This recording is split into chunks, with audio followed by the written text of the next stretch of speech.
I never thought moving to a nice suburban neighborhood would turn into a war over parking spots. But here we are. The first few days in Pine Grove Estates were exactly what I'd hoped for: quiet mornings, friendly waves from neighbors, and a sense of peace that made my high-stress job as chief of traffic feel miles away. I purposely chose this neighborhood because it seemed perfect for keeping my work and home life separate. No one needed to know about my position, and I liked it that way. That peace lasted exactly 8 days. I was getting ready for work when I noticed someone standing in my driveway, taking pictures of my unmarked police vehicle. The car wasn't flashy, just a standard black Ford with tinted windows, but this woman was photographing it like it was evidence in a crime scene. She wore designer workout clothes and had that "I need to speak to your manager" haircut that made my stomach sink before she even opened her mouth. I stepped outside, coffee in hand, and gave her my friendliest smile. "Can I help you?" She spun around, clutching her phone like a weapon. "Yes, actually. I'm Susan Thompson, president of the Pine Grove HOA. We have strict rules about commercial vehicles and driveways." Her voice had that sickly sweet tone that masked pure judgment. I kept my smile firmly in place. "It's just my personal car, ma'am." She raised an eyebrow, clearly not believing me. "Well, it looks very official. We'll need to review this at the next HOA meeting." Before I could explain further, she marched off, her ponytail swinging with determination. I sighed, already knowing this wouldn't be the end of it.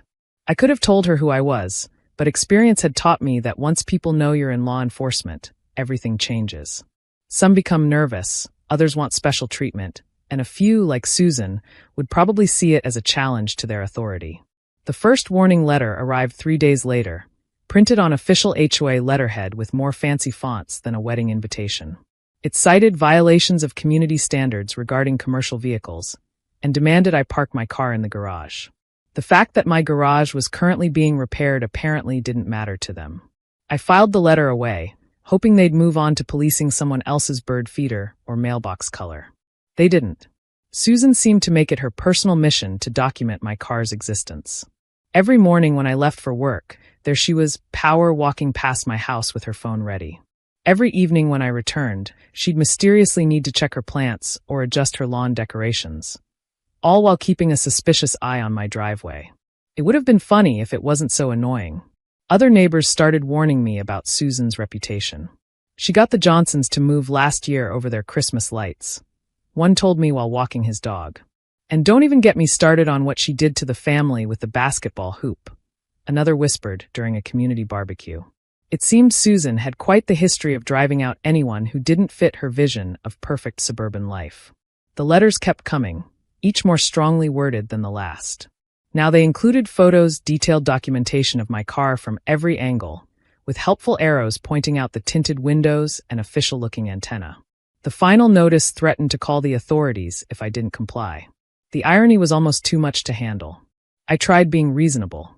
I attended the HOA meeting where Susan presented a new proposal for stricter parking regulations. I sat quietly in the back, watching her point to pictures of my car on a presentation board, describing it as a suspicious vehicle that could hurt property values. Other residents shifted uncomfortably in their seats, but no one dared to oppose her openly. Things reached a new level when Susan started taking videos of me leaving for work. One morning, she actually followed me to the end of the street in her luxury SUV, narrating everything into her phone like she was filming a documentary about neighborhood crime. I could have ended this whole thing by showing her my badge or making a call to the station. But something in me wanted to see how far she'd take this. I didn't have to wait long to find out. That afternoon, I found a tow truck driver examining my car. Susan stood nearby, arms crossed, with the smuggest smile I'd ever seen. The driver looked uncomfortable as he explained that the HOA had called about an unauthorized vehicle. I calmly showed him my registration and ownership papers, and he quickly made his escape, leaving Susan fuming on the sidewalk. "This isn't over," she called after me as I headed inside. "We have ways of dealing with people who don't follow the rules."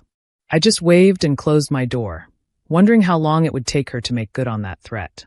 Based on the look in her eyes, I figured I was about to find out exactly what an angry HOA president was capable of. Little did she know, she was about to learn exactly what she was messing with. After the tow truck incident, Susan took her surveillance to a whole new level. She set up a lawn chair in her front yard, not even trying to hide the fact that she was watching my house. Every time I walked outside, I could hear her furiously typing on her phone, probably documenting my every move for her HOA files. The neighbors started calling her spot Karen's command center, though never when she could hear them. One morning, she nearly fell out of her chair in excitement when a patrol car pulled up to my house. What she didn't know was that it was just Officer Martinez dropping off some paperwork I'd forgotten at the station. I watched through my window as she rushed over to him, gesturing wildly at my car. Martinez, who knew exactly who I was, kept a straight face and nodded politely before driving away. Later, he told me she'd given him a 20-minute speech about suspicious vehicles and declining property values. The next HOA meeting was something else. Susan had prepared a full PowerPoint presentation titled, Protecting Our Community Values. Half the slides were pictures of my car taken from different angles, complete with red circles around the tinted windows and government-grade wheels. She'd even included graphs showing an imaginary drop in property values since I moved in. I sat in the back, sipping my coffee, amazed at the effort she'd put into this crusade. "We cannot allow unauthorized law enforcement vehicles in our community," she declared, pacing in front of her presentation like a lawyer making a closing argument. "What's next? Fire trucks? Ambulances? Where does it end?" A few people shifted uncomfortably in their seats, while others tried to hide their smirks. My next-door neighbor, Tom, actually had to fake a coughing fit to cover his laughter. That's when Susan unveiled her master plan. She wanted to pass a new HOA rule requiring all vehicles to be pre-approved by the board, meaning her. She'd already hired a parking enforcement specialist to patrol the neighborhood. What she didn't mention was that 3 towing companies had already refused to work with her after checking my vehicle's registration. During the question period, someone asked what defined a suspicious vehicle. Susan pointed straight at my car in her photos. Black paint, tinted windows, official-looking antennas. Clearly some kind of unmarked police car, which means the owner is either impersonating law enforcement or bringing their work home. Both are unacceptable in our community. The irony was so thick you could cut it with a knife. The vote on her new parking rule was scheduled for the next meeting, giving her 2 weeks to build support. She started going door to door, showing neighbors her evidence and warning them about the dangers of uncontrolled parking. Most people just nodded and closed their doors, then called me to apologize for her behavior. Things took an interesting turn when she tried to get my car ticketed. I watched from my home office as she flagged down passing patrol cars 3 days in a row. Each time, the officers would look at my car, check something on their computers, and drive away while Susan grew more and more frustrated. I knew they were seeing my name come up as the owner, but she just couldn't understand why no one would write me a ticket. The breaking point came when she caught me washing my car one Saturday. She marched up my driveway, phone recording everything, and demanded to see my vehicle registration. I politely declined. She then insisted she had authority as HOA president to inspect my car. I declined again. That's when she got in my face, declaring she'd dealt with people like me before and knew how to handle troublemakers. "Ma'am," I said calmly, still holding my sponge, "you need to step back and leave my property." She didn't move. Instead, she started listing all the fines she was going to impose, how she'd get my car towed, and how she'd make sure I was dealt with properly. A small crowd of neighbors had gathered to watch, most of them recording on their phones, probably expecting another classic Susan meltdown. What happened next would become neighborhood legend. As Susan was mid-rant about her HOA authority, a police cruiser rolled down our street. Her face lit up like a kid on Christmas morning. She actually jumped up and down, waving her arms to flag down the officer. "Finally," she shouted, "someone who'll do something about this." As the cruiser pulled up, I just kept washing my car, hiding my smile as I waited for what was about to unfold. Susan was about to learn a very important lesson about making assumptions. The next few minutes would either teach her some humility or make her head explode. And honestly, I was fine with either outcome. As the police cruiser parked, Susan practically ran to meet Officer Johnson before he could even step out. "It's about time," she exclaimed, pointing at my car. "This person has been breaking HOA rules for months." Johnson glanced at my car, then at me, still calmly washing it. A small smile played across his face, but he kept his professional demeanor. "Ma'am, what seems to be the problem?" he asked. Susan launched into her rehearsed speech about suspicious vehicles and community standards, waving her phone around to show her collection of photos. "And look," she added triumphantly, They're clearly impersonating a law enforcement officer. That's a crime. Johnson listened patiently, occasionally looking my way. I gave him a slight nod, silently giving him permission to end this charade. "Ma'am," he said when Susan finally paused for breath, "I should probably mention something." But Susan wasn't done. "Yes. Mention it in your report when you arrest them." "Good morning, Chief Wilson," Johnson said loudly, giving me a respectful nod. "Everything all right here?" The silence that followed was beautiful. Susan's mouth dropped open, her phone nearly slipping from her hand. She looked at Johnson, then at me, then back at Johnson. "Chief Wilson," she stammered. I finally put down my sponge and pulled out my badge. "Chief of Traffic, actually. I was hoping we could handle this neighbor to neighbor, but since you've called one of my officers." Susan's face went through an impressive range of colors, finally settling on a shade of red usually reserved for fire trucks. The gathered neighbors, who'd been quietly watching this whole time, burst into laughter. Someone started clapping, and soon others joined in. Tom, my next-door neighbor, was practically crying with joy. 3 months, he called out. "We've been waiting 3 months for this moment." Susan looked around wildly, suddenly realizing she had an audience for her humiliation. But, why didn't you say anything?" she sputtered. "You let me make all those complaints." I shrugged. "You seem so passionate about parking enforcement.